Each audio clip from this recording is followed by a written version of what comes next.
მოგესალმებათ აგროსიახლეები ამჯერად ფერმიდან და უნდა ვისაუბროთ კლიმატის ცვლილებაზე თუ რა რისკებს ქმნის კლიმატის ცვლილება მეცხოველეობაში, მესაქონლეობაში. დღეს აქ ჩვენთან ერთად ვეტერინარი ამოვიყვანეთ თბილისიდან ამ ფერმაში და ადგილზე შევეცდებით ვეტერინარის თვალით დაგანახოთ რა რისკები შემოაქვს მეცხოველეობაში, კერძოდ მესაქონლეობაში კლიმატის ცვლილებას. საინტერესო გადაცემას გპირდებით. აუცილებლად გვიყურეთ.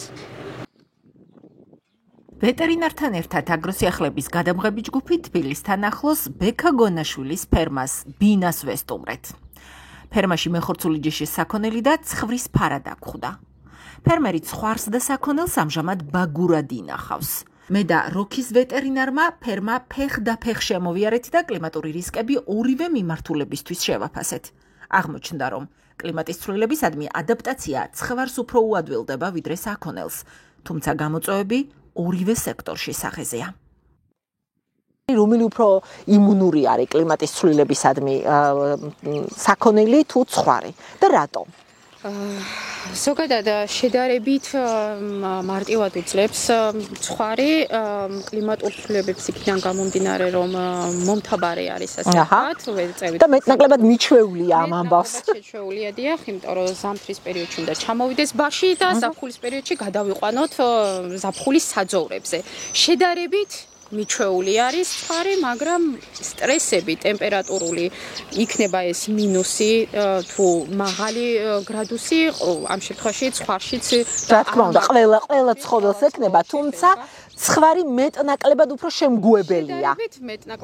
და მიზეზები რო გითხრათ ძალიან მოკლედ, აი რატო შეიძლება იყოს? ზუსტად მისი მომთაბარეობიდან გამომდინარე. თუმცა ფიზიოლოგიურად რაიმე აი თქვათ მატყლი აქვს რაღაცა ხარველის სისტემა ზოგადად იცავს სიცივისგან, ანუ დაბალი ტემპერატურის დროს ისი არის შემოსილი მატყლი არ ატარებს სიცივეს და შედარებით მეტად ამტანია. საძოვრებიც ისი არის მოწყობილი ზოგადად მათი კბილთა სისტემა თუ საჭიროთმოვნებელი სისტემა, რომ აი ამ პერიოდში შედარებით მარტივად გადააქვს ცხვარს. ანუ გამოდის რომ ცხვარი სიცივეს უფრო მეტად უძლებს ვიდრე ზაფხულს.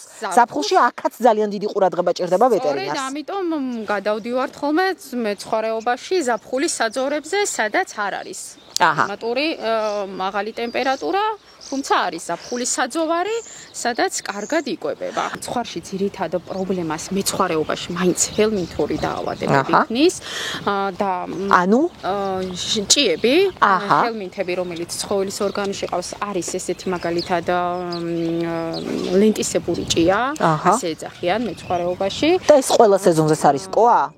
განსაკუთრებით ზაფხულის პერიოდში, იმიტომ რომ ჭია დღეში 8-10 სანტიმეტრს იზრდება შედარებით. ამიტომ უნდა მოვახდინოთ ზუსტად 14 დღიანი ინტერვალით ცხოველის ჭიაზე დამუშავება, რომ შევაჩეროთ აღნიშნული ჭიის განვითარების ციკლი. ბაქტერიული და ვირუსული დაავადებები ზოგადად ადრე გვხდებოდა რაღაც გარკვეული დაავადება ზაფხულის პერიოდში, ან მხოლოდ ზამთრის პერიოდში, მაგალითად ისეთი დაავადება, როგორც არის პიროპლაზმოზი, რომელიც ცხოველს ძროხასაც ემართება და ცხვარსაც, ადრე ქონდა ასეთი სეზონურობა გაზაფხულზე და შემოდგომაზე და ამიტომ საძოვრულ დაავადებასაც უწოდებდნენ.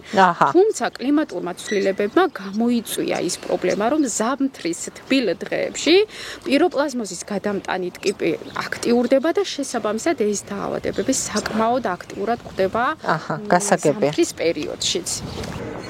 ამასობაში კვების დროც მოვიდა და თემატურად სპეციალისტ სეზონური კვების თავისებურებები გამოვკითხე. ცალკე რაღაცა ვიტამინების კურსი თუ არის საჭირო სეზონიდან სეზონამდე, აი მაგალითად გამოვიზამთრეთ და აი ხა გადადის ცხოველი გაზაფხულის პერიოდში. მივცეთ ცხოველებს გვაქვს ესეთი იმუნიტეტის ზრდის სკალათა, რომლის შემადგენლობაში შედის ისეთი პროდუქტები, რომელიც ხელს უწყობს ზოგადად ორგანიზმში იმუნიტეტის ამაღლებას. თაც სასურველია მათი გამოყენება. გადავიდეთ უცბად სიცივიდან სიცხეზე და შემდეგ ისევ სიცხიდან სიცივეზე. ჩამოატარებენ აქ ტრაქტორით ამ შემრევით და თან ავტომატურად ჩამოარიგებს საკვებს. ისინი ნებაყოფლობით რაღაცა პერიოდი ჭირდება საკვებს რომ მიირთმევს. არ ღეჭავს ესე ვთქვათ, პირდაპირ ყლაპავს, მერე აი რო წევს ძროხა, მაშინ ინელებს. სოხნა ქვია ამას, ბურთების სახით ამოაქვს პირის ღოში, ღეჭავს. გასაგები. მისევ კუჭში. აი ასეთ საკვებს თუ ყველა ტიპის საკვებზე ესე არის? ზოგადად ყველა ტიპის საკვები ესეა. ცანახე, ბალახს როცა ჭამს, ამოცოხნის პროცესი მაშინ მიმდინარეობს. მაშინვე? მაშინვე არ მიმდინარეობს. უნდა მიირთვას და შემდეგ რაღაც გარკვეული პერიოდის მერე ამოგვს ბურთების სახე. ამიტომ არის საუცილებელი ზოგადად მცოხნავმა ცხოველებმა მიიღონ თივა, ანუ უხეში გასაგებია. რომ მოხდეს ზუსტად ამ გორგლების ესე ვთქვათ პირისყურში ამოტანა, ცოხნის პროცესი და შემდეგ უკან გადატანა. თუ არ ვაძლევთ უხეშ საკვებს, ხშირ შემთხვევაში ან უშვებენ შეცდომას, ჯერ აძლევენ კომბინირებულ საკვებს და მერე უხეშ საკვებს და უჭირს მერე ცხოველს გასაგებია. ცოხნა და ჩერდება კუჭნაწლავის. ანუ რიგითობასაც ნიშნულობა აქვს, როდის რას მიცემ. კომბინირებული საკვების მიღებამდე დაახლოებით 1 საათით, 1 საათით მიეწეს ჯერ უხეში საკვები და შემდეგ კომბინირებული საკვები, რომ ცოხნის პროცესი არ გაუჭირდეს. ასევე საკვების ტემპერატურა მაინტერესებს ზამთარ ზაფხულში უფრო თხელი, ანუ ესე ვთქვათ, წვნიანი მეტად. მეწველი ფურებისთვის არის გათვლილი. სასურველია მეწველ ფურებს ზამთრის პერიოდში მივცეთ კარგი ხარისხის სილოსი, რომ წველადობა ქონდეს კარგი, ხოლო საქონეს კარგი ხარისხის თივა. გასაგებია. ასევე მინერალებს ვამატებთ აუცილებლად თან გაზაფხულის პერიოდში, როცა ცხოველი უკვე მოსაგები არის. გარდა იმისა, რომ ხელს უწყობს ეს მინერალები და მიკროელემენტები ორგანიზმის ნორმალურ ცხოველმყოფილობას, ასე ვთქვათ, ხელს უწყობს მივიღოთ ჯანმრთელი შთამომავლობა.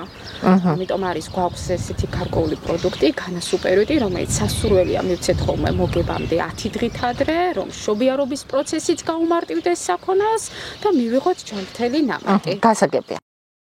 სანამ ჩვენი ტექნიკური ჯგუფი უშუალოდ ფერმაში საველე სტუდიას მოაწყობს, მანამდე კლიმატის ცვლილების რისკებს მეცხოველეობაში შევაფასებინებ კიდევ ერთ პროფესიონალს, ვეტერინარ ნატო ფერაძეს, რომელთანაც ინტერვიუ წინასწარ ჩავწერეთ ფერმაში გამომგზავრებამდე აგროსიახლეების სატელევიზიო სტუდიაში. დღევანდელი ჩვენი სტუმარი გახლავთ ვეტერინარი ნატო ფერაძე, რომელთან ერთადაც ვისაუბრებთ იმ პრობლემებზე, რა პრობლემებს ქმნის კლიმატის ცვლილება ამ სექტორში და რა უნდა გააკეთოს ფერმერმა იმისთვის, რომ მაქსიმალურად უდანაკარგოდ გამოძვრეს, ესე ვთქვათ, აი ამ პრობლემიდან. მოგესალმებით, ბატონო ნატო, მადლობა თქვენი დროისთვის და გადაცემაში მონაწილეობისთვის. მოდით გითხარით, ზოგადად რა პრობლემა არის მეცხოველეობაში კლიმატის ცვლილება, კლიმატის ცვლილება, რომელიც უკვე სახეზე გვაქვს და ყველა გრძნობს, მათ შორის ფერმერებიც, საკუთარ ფერმებშივე და როგორ უნდა მოიქცეს ამ დროს ფერმერი, თუმცა ამაზე ცოტა მოგვენებით, გითხარით მოკლედ რა პრობლემებს ქმნის კლიმატის ცვლილება მეცხოველეობისთვის. ზოგადად კლიმატის ცვლილება ძალიან დიდ პრობლემებს უქმნის მესაქონლეობას, ზოგად კლიმატის ცვლილებას თუ ავიღებთ, რაც უკვე გლობალური დათბობით და ასე შემდეგ. სახეზე გვაქვს სამწუხაროდ. ამაზე ფერმერებს უფრო ნაკლები ის აქვთ ხოლმე ინფორმაცია აქვთ, თუმცა თუ ეხლა იმ კითხვას დავუბრუნდებით, რომ ზამთრის პერიოდიდან გადავდივართ უკვე ზაფხულის პერიოდში, ჯერ კიდევ ყინვები არის, ვიცით რომ ეხლა ამ პერიოდში ძალიან დიდი თოვლობა არის რეგიონებში, ესეც რაღაც გარკვეულწილად პრობლემებს უქმნით, ასე ვთქვათ, მეცხოველეებს ბუნებრივია. მიუხედავად იმისა, რომ ზოგადად ცხოველებს სიცივის მიმართ დიდი სტრესი არ აქვთ, ხოლმე უფრო მეტად ამტანები არიან დაბალ ტემპერატურაზე, ვიდრე მაღალ ტემპერატურაზე, მაინც გარკვეულწილად სტრესს განიცდიან ხოლმე ცხოველები. თუ პირობითად 0 გრადუსს ჩამოცილდა ტემპერატურა და არ აქვთ ცხოველებს შესაბამისი სადგომი. ანუ თუ სადგომში არის, ვთქვათ, დაბალი ტემპერატურა და თან ქვეშსაფენი აქვს ცხოველს, სველი, არ აქვს მშრალი ქვეშსაფენი, აქვს ორპირი ქარი და ასე შემდეგ, ეს ბუნებრივია უქმნის შემდგომ უკვე ჯანმრთელობის პრობლემებს ცხოველებს.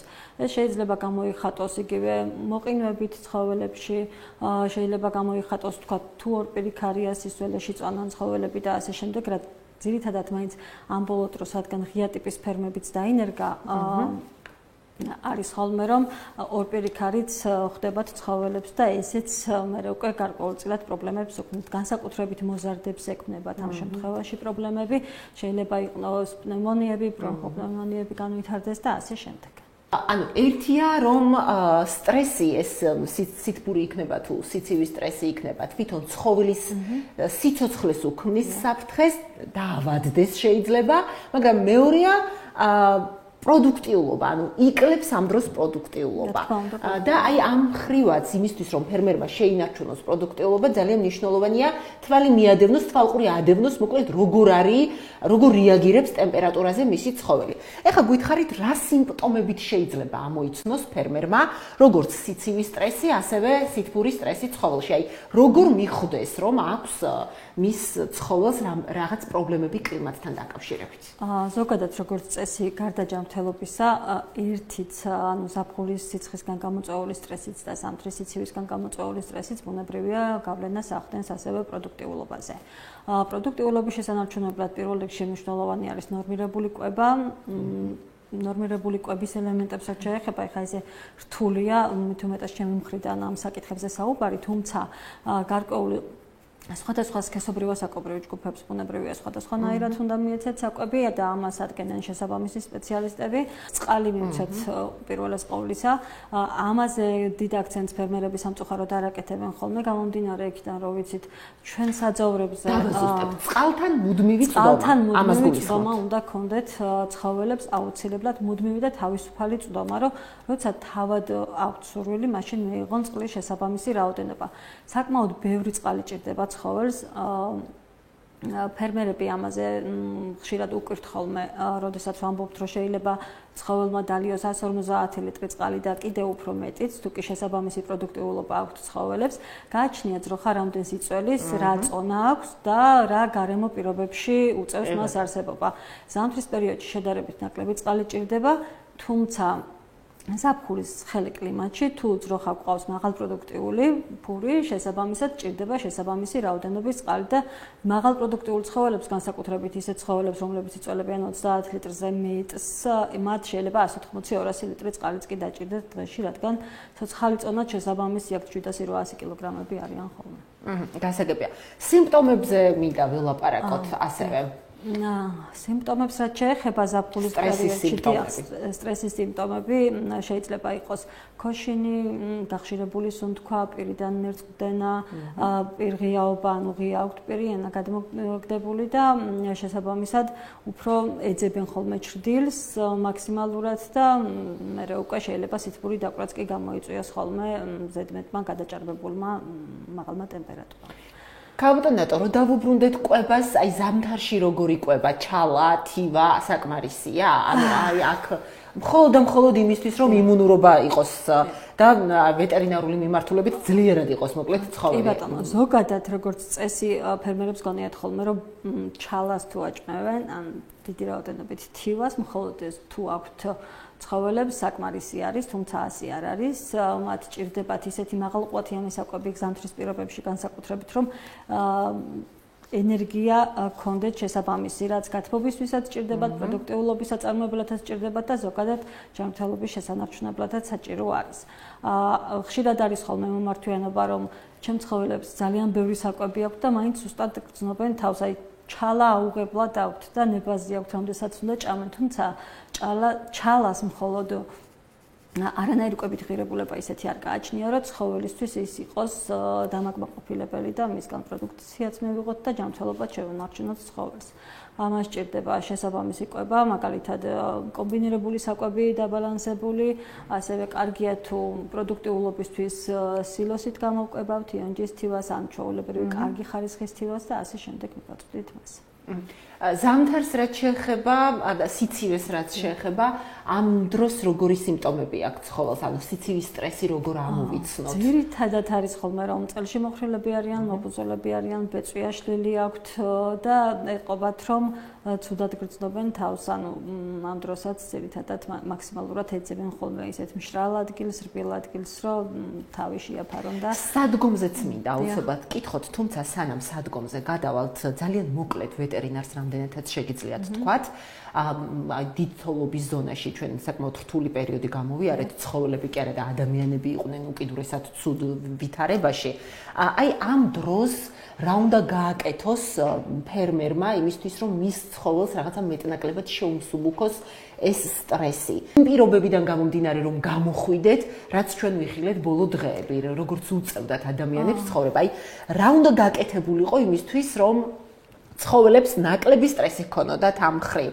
ჩვენ ვიხილეთ ცხოველების გაყინვის შემთხვევებიც კი, არაერთი ცხოველი გაიყინა, ეს ფოტო ვიდეო მასალა გავრცელდა სოციალურ ქსელში. მოდით ამაზე გითხარით 2-3 სიტყვა და გადავიდეთ უკვე სადგომთან დაკავშირებით. ამ შემთხვევაში დიახ, ერთადერთი რაც შეიძლება გავაკეთოთ არის ის, რომ მაქსიმალურად შევეცადოთ, რომ ორ პირქარში არ იყვნენ ცხოველები, მაქსიმალურად შევეცადოთ, რომ არ დასველდნენ და თუ დასველდებიან ამ შემთხვევაშიც თავშესაფარში გქონდეთ შესაბამისი რბილი და მშრალი ქვეშსაფენი, რომ გააჩნდნენ და რაღაც ისევიდან გამოწეული სტრესი უფრო მეტად არ მეიღონ. ეხლა უშუალოდ სადგომზე რა შეგიძლიათ გითხრათ? აი, ვარ ფერმერი, არ მაქვს ძალიან დიდი მეურნეობა, აი, თუნდაც მაქვს საოჯახო მეურნეობა, რამდენიმე სული ცხოველი მყავს. აი, როგორ უნდა მოვაწყო ფერმა ისე, რომ ზამთარშიც და ზაფხულშიც აი ამ სტრესულ პირობებს თავი ავარიდო ჩემი ცხოველები, აი ამ სტრესს. ეგეც ძალიან დიდ პრობლემას ქმნის განსაკუთრებით მცირე მეურნეობებში. არის ხოლმე შემთხვევები, რომ გონიათ ფერმერებს თითქოს ცხოველს ცივა და მაქსიმალურად ახდენენ ხოლმე სადგომის დათბუნებას, არ აღებენ კარს, ფანჯარას, შესაბამისად სადგომში გროვდება ხოლმე მავნე აირები, გოგირდ წყალბადი, ამიაკი, ნახშირორჟანგი, რაც უარყოფით ზეგავლენას ახდენს ცხოველებზე. გარდა მავნე აირების ასევე დიდი მნიშვნელობა აქვს ხოლმე ტენიანობასაც. ერთადერთი ხარ რაც შეიძლება ფერმერმა გააკეთოს ესე ასე ვთქვათ საოჯახო ტიპის ფერმაში საკუთარი ძალებით, რომ დიდი ფინანსური დანახარჯები არ მიიღოს. ამის თავიდან ასაცილებლად კარგი შემთხვევა არის განიავება. განიავების დროსაც უნდა ვეცადოთ, რომ ცალი მხრიდან გავაღოთ ხოლმე კარი და არ მოხდეს ორ პირქარში ცხოველების ყოფნა და საკუთარი შეგრძნებებით უნდა იხელმძღვანელოს, ანუ სადგომში როდესაც შევა, თავისუფლად უნდა იგრძნოს თავი, არ უნდა დაეწყოს ცემინება, ხველა, თვალიდან ცრემლდენა და უნდა იფიქროს იმაზე, რომ რასაც თავად გრძნობს, ანალოგიურს გრძნობენ ცხოველებიც, უბრალოდ მათ არ შეუძლიათ საუბარი და ვერ გვეუბნებიან, რომ თავს ცუდად გრძნობენ და დახმარება ჭირდებათ. ხშირად არის ხოლმე, რომ ცხოველებსაც აღენიშნებათ ცრემლდენა თვალიდან, ისევე როგორც ჩვენ და ამ შემთხვევაშიც აუცილებელი არის სადგომის განიავება ბუნებრივია. კაპიტონატო, ჩვენ გვაქვს არაერთი პროგრამა, სახელმწიფო ხელშეწყობის პროგრამას გულისხმობ, რომელიც მეცხოველეობის მიმართულებითაც არის მიმართული, გნებავთ მერძევეობაში, გნებავთ მეხორცულ მიმართულებაში. აი, ეხლა თქვენ რაც თქვით ფერმების აშენებასთან დაკავშირებით, იქნებოდა საინტერესო. თქვენი დაკვირვებით, თუ გქონიათ პრაქტიკა სახელმწიფო დაფინანსებით აშენებულ ფერმებში, ეს კრიტერიუმები გათვალისწინებულია? აი, მაგალითად, თუნდაც ორ პირიქარი არ მოხდეს ცხოველს და არა მხოლოდ. ბოლო წლების განმავლობაში განსაკუთრებით დამკვიდრდა ღია ტიპის ფერმების აშენება, რასაც ეგრეთ წოდებულ ცივ გრილ ფერმებს უწოდებენ ხოლმე. გათვალისწინებული არის, რა თქმა უნდა, მთავარი არის, რომ იმ მხრიდან, საიდანაც ქარი უფრო მეტად არის გაბატონებული იმ რაიონში, ერთი კედელი მაინც გქონდეთ ხოლმე ცხოველებს იმისგან, რომ დავიცვათ დიახ, ქარისგან ცხოველები. დანარჩენ შემთხვევას რაც შეეხება ღია ტიპის ფერმებშიც კი მე თავად მუშაობდი საკმაოდ ბევრი წელი ერთ-ერთ ფერმაში, სადაც ფაქტიურად შენობები არ იყო. მხოლოდ ღია ტიპის ნავესები იყო, უბრალოდ იმ მხრიდან, რომლიდანაც ქარი იყო გაბატონებული, კედელი ჰქონდა და დანარჩენი ღრმა ქვეშსაფენი მშრალი ნამჯა ეყარა მუდმივად. შესაბამისად, ცხოველების ჯანმრთელობის მხრივ პრობლემები ნაკლები იყო ხოლმე. თუმცა პროდუქტიულობა გარკვეულწილად ცოტას იკლებდა ზამთრის ყინვებში, აი -10 გრადუსი რო იყო პირობითად გარეთ და ასე შემდეგ. სხვა მხრივ პრობლემა ცხოველს არ ექმნება, თუ დასაწოლი ადგილი აქვს შესაბამისად კომფორტული. მაშინ ზაფხულის პერიოდზეც გითხარით ძალიან მოკლედ, იმიტომ რომ ძალიან ინტენსიური მზე და სიცხეებია და მაღალი ტემპერატურაა, პროდუქტიულობა აქაც პრობლემაა ხოლმე და აი ამ მხრივ გითხარით, აი ღია ტიპის ფერმა ამ შემთხვევაში რამდენად კარგი და პროდუქტიულია. კი ბატონო, ზაფხულის პერიოდი უფრო რთულად გადასატანი არის ცხოველებისთვის. ამ შემთხვევაში გარეთაც კი უკვე არის სავენტილაციო სისტემებს აყენებენ ხოლმე. თავშესაფრად უნდა გქონდეთ საჩრდილებლები ცხოველებს აუცილებლად და განსაკუთრებით ზაფხულში წყალზე ხელმისაწვდომობა, სუფთა წყალზე ხელმისაწვდომობა უნდა გქონდეთ. ხშირად არის ხოლმე, რომ წყლის ხარისხსაც არ აქცევენ ყურადღებას ფერმერები სამწუხაროდ. რა თქმა უნდა, სუფთა უნდა იყოს წყალი, აი ისევე როგორც ჩვენ სუფთა წყალს, ანალოგიური სუფთა წყალი უნდა ჰქონდეთ აუცილებლად ცხოველებს. ზაფხულის სიცხეშიც, რა თქმა უნდა, კვებას ამცირებენ ცხოველები შუადღისას. შესაბამისად პროდუქტიულობაზე ესეც აისახება ხოლმე.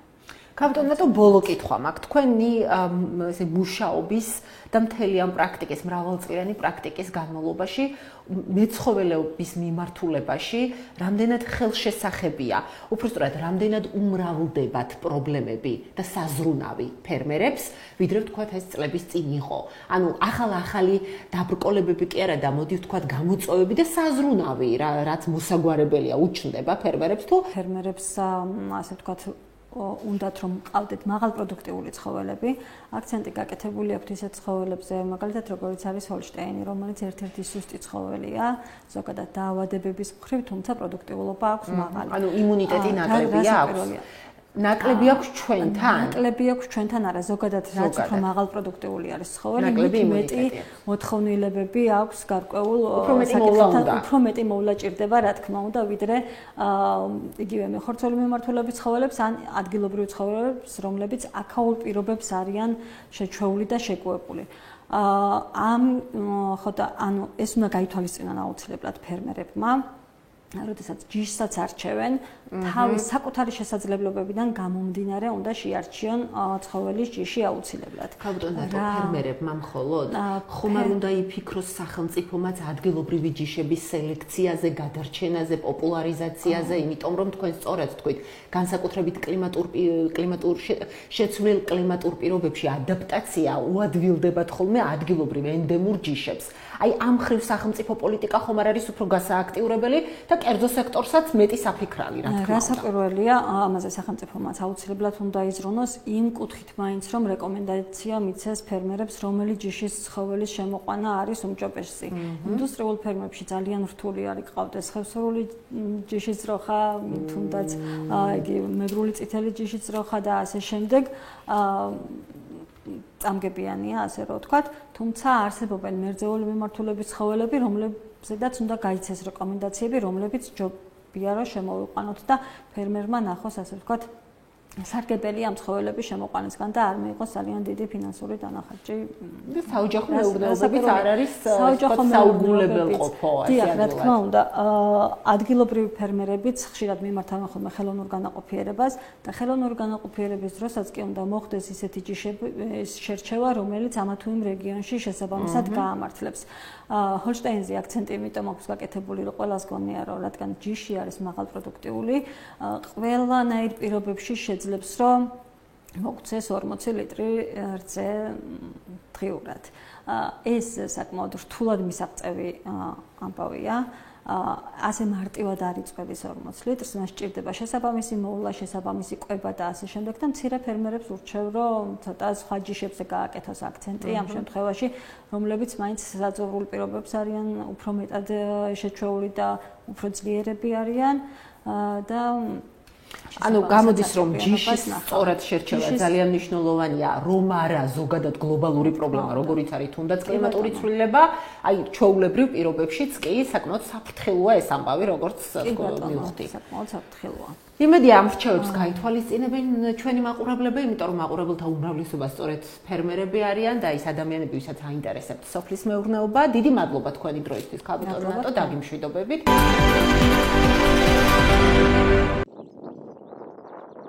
დავბრუნდეთ ისევ ფერმაში, ბექა გონაშვილის ბინაში, ასე ქვია ამ ფერმას და გავაგრძელოთ საუბარი როქის ვეტერინართან ეკა ილაურთან. საუბრის თემა უცვლელია: კლიმატის ცვლილების გავლენა მეცხოველეობაში. საკმაოდ რთული პერიოდი გამოვიარეთ. იყო ძალიან დაბალი ტემპერატურა, დასავლეთ საქართველოში დიდთოვლობას ვებრძოდით, ესე ვთქვათ, მაგრამ ძალიან სწრაფად დათბა. ეხლა უკვე საკმაოდ თბილა, მარტია, თუმცა მარტი როგორც წესი არაპროგნოზირებადი თვეა. ვთქვათ, რა დიდი რისკია მესაქონლეობისთვის, მეცხოველეობისთვის, აი ასეთი ტემპერატურის მყისიერი ცვლილება. რა გამოწვევებს ქმნის და რა საფრთხეები მოყვება თან? გამარჯობა. მადლობა ამ საკითხის დაინტერესებისთვის, იმიტომ რომ დღესდღეობით საკმაოდ აქტუალური თემა არის წესი, ტემპერატურის ვარდნა იქნება ეს მინუს გრადუსზე თუ მატება, რა თქმა უნდა ცხოველის ორგანიზმისთვის არის საკმაოდ დიდი სტრესი. აი დორედ როცა არ გადადის, აი მაგალითად ყინვებია, ხო? და უცბად რო თბება, სანამ აი ეს ნელ-ნელა არ მოიმატებს ტემპერატურა, აი ამის გარეშე, რა ტიპის გამოწვევა შეიძლება იყოს? ასე არის, საქართველოში ბოლო პერიოდია კლიმატური ცვლილებებიდან გამომდინარე ფაქტურად გარდამავალი სეზონი აღარ გვაქვს სამწუხაროდ. პირდაპირ გადავდივართ გაზაფხულის გამოტოვებით, ასე ვთქვათ, უხეშად ზაფხულის პერიოდზე, ცხოველის ორგანიზმისთვის ეს სტრესია. შინაგანად მიმდინარეობს ბევრი ფიზიოლოგიური პროცესის დარღვევა, ხდება ნივთიერებათა ცვლის შენელება, გავლენას ახდენს. ძალიან ყურადღებით უნდა იყოს ამ დროს ვეტერინარი. რა სიმპტომები შეიძლება ჰქონდეს სტრესზე ცხოველს? ზოგად სტრესზე მოდი ჯერ ნუ დავკონკრეტდებით სითბურზე და ზოგადად ნებისმიერი სტრესის დროს ყველა შემთხვევაში აღინიშნება მადის დაქვეითება, შინაგანად ნივთიერებათა ცვლის დარღვევა, ასევე ფიზიოლოგიური ბევრი პროცესის დარღვევა მიმდინარეობს, კვების შენელება, თავისთავად კვების შემცირება იწევს პროდუქტიულობაზე პირდაპირ პროპორციულად გავლენას. და ვიზუალურადაც კი ძალიან უხასიათოდ გამოიყურებიან. ქოშინი აღინიშნება გარეგნულად ან კანკალი ვითარდება დაბალი ტემპერატურის დროს, უძლებს საქონელი დაახლოებით -5 გრადუსზე მოიხმარს დიდი რაოდენობით საკვებს, -15 გრადუსზე ფაქტიურად ირღვევა სხვადასხვა ფიზიოლოგიური პროცესები, ხოლო -25 გრადუსი უკვე სარისკო არის ცხოველებისთვის. ნებისმიერ შემთხვევაში იქნება ეს სითბური თუ სიცივის სტრესი, ეს არის სტრესის გავლენა და ამ დროს უნდა იყოს ფერმერი აუცილებლად ყურადღებით და უნდა მოახდინოს სასწრაფო რეაგირება. დასავლეთ საქართველოში საკმაოდ რთული პერიოდი გამოიარა როგორც მოქალაქეებმა, მოსახლეობამ, ასევე აგროგარემომ მთლიანად. რა ტიპის სტრესი იყო დიდწოლობა ამ ცხოველებისთვის და როგორ უნდა დაიძლიოს როგორც წესი ასეთი შემთხვევების დროს ის სტრესი რაც ცხოველებს ემართებათ. დიახ, ნებისმიერი სტრესის დროს, როგორც აღნიშნეთ, ეს იქნება სიცივის სტრესი თუ სითბოს სტრესი, უნდა მოახდინოს ფერმერმა და ზოგადად ვეტერინარებმა სწრაფი რეაგირება. ამ დროს ქვეითდება მადა, რაც აისახება პროდუქტიულობის კლებაზე და ასევე სხვადასხვა სეზონზე ვითარდება სხვადასხვა ტიპის ბაქტერიული თუ ვირუსული დაავადებები. ყველა დაავადებას, რა თქმა უნდა, თავისი სეზონურობა ჰქონდა, თუმცა გამოიწვია კლიმატურმა ცვლილებებმა ის, რომ დაავადების უმეტესობას სეზონურობა თითქმის აღარ გააჩნია. და ასევე იმუნიტეტი ქვეითდება და ამ შემთხვევაში შეიძლება საქონელში განვითარდეს სხვადასხვა ტიპის ინფექციებმა იფეთქოს და დიდი პრობლემები შეექმნას როგორც საოჯახო მეურნეობებს, ასევე დიდ ფერმებს. დასავლეთში ძირითადად მიმართავენ ზამთრის პერიოდში განსაკუთრებით საქონლის ბაგურის შენახვის პირობებს, რა დროსაც ძალიან ბევრი ნიუანსი არის ზოგადად გასათვალისწინებელი, მათ შორის არის კვება, სადგომები, დაწყურება, ვეტერინარული ღონისძიებების სწორი გატარება, სწორი ჰიგიენა. კვებაში გულისხმობთ იმას, რომ ზამთრის პერიოდში მეწველი საქონლისთვის უნდა გავითვალისწინოთ, რომ მივცეთ და გამოვკვებოთ კარგი ხარისხის სილოსით, კარგი ხარისხის თივით. ამ პერიოდში განსაკუთრებით გაზაფხულზე გავამდიდროთ მათი საკვები ვიტამინურ, მინერალური დანამატებით, რათა მოვახდინოთ მათი ჯანმრთელობის დაბალანსება და მივიღოთ საგაზაფხულოდ უკვე ახალი თაობისთვის მისაღებად მემზადებიან მეცხოველე ფერმერები და მივიღოთ ჯანმრთელი შთამომავლობა. რაც შეეხება დაწყურებას, სასურველია რომ ზამთრის პერიოდში განსაკუთრებით მიეცეს ნადგომი წყალი ცხოველებს, რომლის ტემპერატურა არ უნდა იყოს დაახლოებით 15 გრადუსზე დაბლა. რაც შეეხება სწორი ზოოჰიგიენური პირობების გატარებას, მნიშვნელოვანია რომ მოხდეს კარგი ვენტილაცია სადგომებში, რადგან არ მოხდეს ამიაკის დაგროვება ზოგადად, რაც სხვადასხვა პათოლოგიურ დარღვევებს იწვევს ცხოველის ორგანიზმში და თავისთავად კიდე დამატებით პრობლემებს ქმნის. ეკა, თქვენ თქვით რომ ვეტერინარულ დაავადებებს ფაქტობრივად უკვე სეზონურობა აღარ ახასიათებთ, თუმცა რამდენად რელევანტური იქნება ეხლა დაგისვა კითხვა, რომელი სეზონი უფრო მაღალ რისკიანია ვეტერინარული კუთხით? ზაფხული თუ ზამთარი, ანუ დაბალი ტემპერატურები თუ მაღალი ტემპერატურები? ორივე შემთხვევაში იქნება ეს დაბალი ტემპერატურა თუ მაღალი ტემპერატურა ზოგადად მეცხოველებისთვის არის სტრესის და რისკის ფაქტორი. იქიდან გამომდინარე ზამთრის პერიოდს ამ ყველაფერთან ერთად შესაბამისად შეიძლება განვითარდეს ბაქტერიული და ვირუსული დაავადებები, როგორც ზაფხულში, ცხელამინში, ასევე ზამთრის პერიოდში, თუმცა ზამთრის პერიოდს ამ ყველაფერს თან ემატება არასრულფასოვანი კვება, არასათანადო ჰიგიენა და მოციონის ნაკლებობა, ხოლო ზაფხულის პერიოდს ემატება სითბური სტრესი. აჰა, გასაგებია. ეხლა ცოტა მეტად რო ვკონცენტრირდეთ რაციონზე, კვების რაციონზე და ულუფებზე. ანუ ზამთრის და ზაფხულის ულუფები როგორი უნდა იყოს, ეს დაბალანსებული კვება რომ მოხერხდეს ცხოველისთვის. რაც თავის მხრივ მე პროდუქტიულობაზეც კარგად აისახება ხოლმე როგორც წესი ცხოველის. კი ბატონო.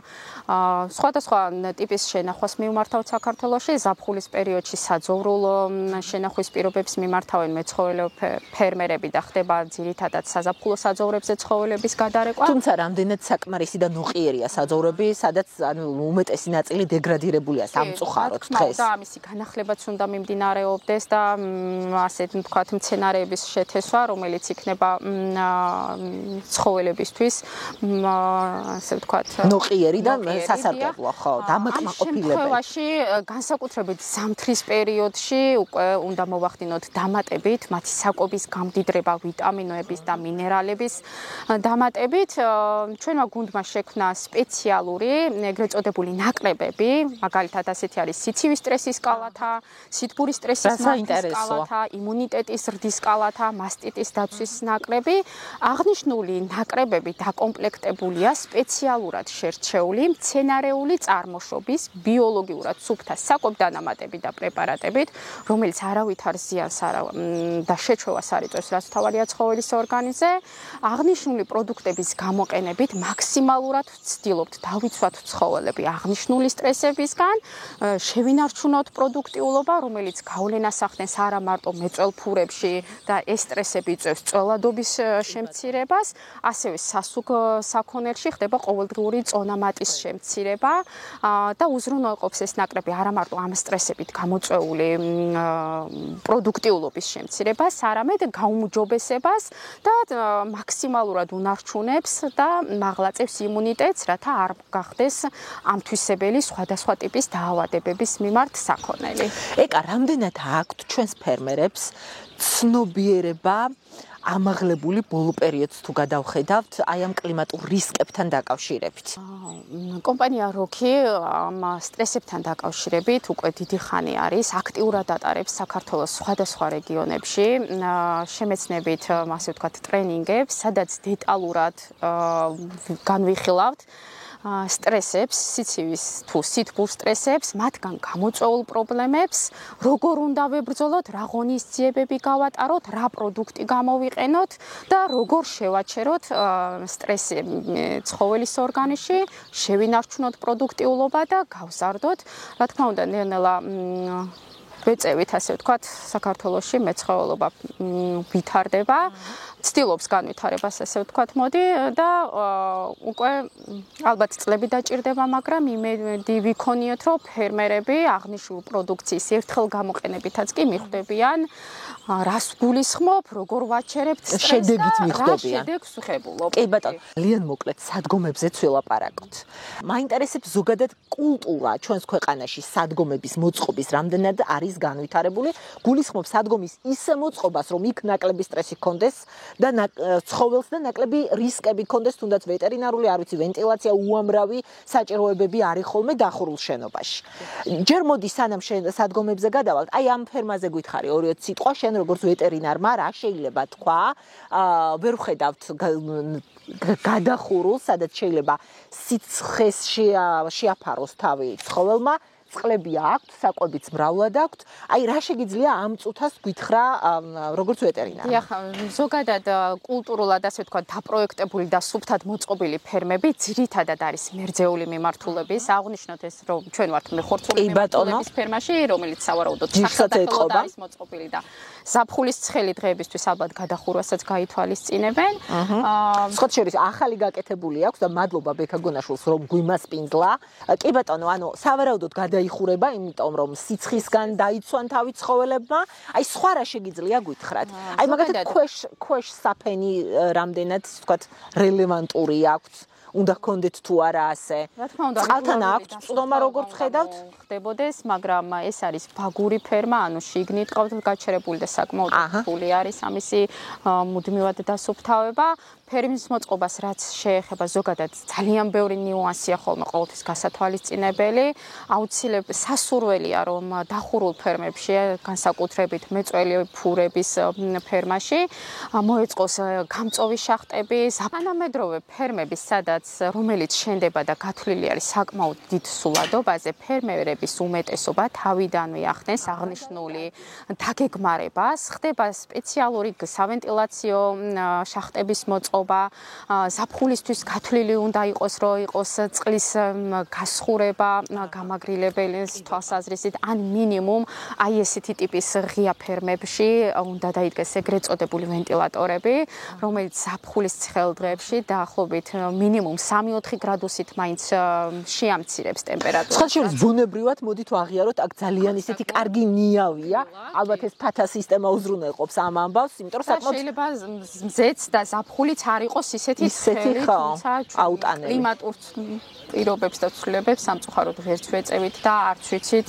რა როგორი ზაფხული გვერდება. პროგნოზს ვერ ვაკეთებთ, კი. პროგნოზს ვერ ვაკეთებ და შესაბამისად დაველოდებ. აი ორპირ ქარზე რა სიტყვით, იმიტომ რომ ქარიც არის საკმაოდ რისკი ცხოველისთვის. დიახ, განსაკუთრებით ეს ზამთრის პერიოდში არის ორპირი ქარის საშიში, იმიტომ რომ დახურულ სადგომებში ზუსტად უნდა იყოს გათვალისწინებული ისე რომ არ მოხდეს ორპირი ქარი, უნდა იყოს ასევე გათვლილი კარგი ვენტილაცია, გამწოვი სისტემები, რათა დახურულ სივრცეში განსაკუთრებით არ მოხდეს ამიაკის დაგროვება, საკმაოდ დიდ პათოლოგიებს და დარღვევებს იწვევს ცხოველის ორგანიზმში და სასურველია რომ კარგი ვენტილაცია იყოს. ეხლა აქ არ არის დახურული და შესაბამისად ზამთრის პერიოდში უფრო საშიშია ეს ორპირი ქარი, იქიდან გამომდინარე რომ შიგნით თბილა და გამოდიან და უკვე ეს უარყოფით ზეგავლენას ახდენს, ასე ვთქვათ, ცხოველის ჯანმრთელობაზე და სხვადასხვა დარღვევები შეიძლება რომ გამოიწვიოს. ნებისმიერ შემთხვევაში ეს იქნება ზამთრის სიცივე თუ ზაფხულის სიცხეები, აუცილებელია თვალყური ვადევნოთ ჩვენი ცხოველების ჯანმრთელობას, მით უმეტეს იქნება ეს საოჯახო ტიპის მეურნეობები თუ დიდი ფერმები.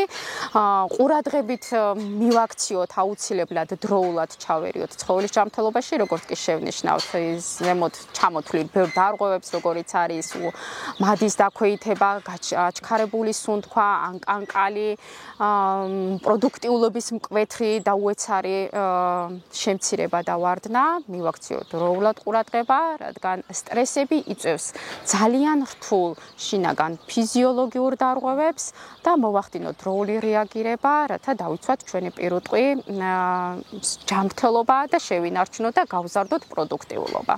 დიდი მადლობა ასეთი პრაქტიკული და საჭირო რჩევებისთვის, ჩვენი აუდიტორიისთვის, ძენ დაგემშვიდობებით, მადლობა თქვენი დროისთვის კიდევ ერთხელ და ჩვენს ფერმერებს, რა თქმა უნდა, ვუსურვებ მაღალ პროდუქტიულობის შენარჩუნებას კლიმატური რისკების მიუხედავად თავიანთ ფერმებში. დაგემშვიდობებით ერთი კვირით.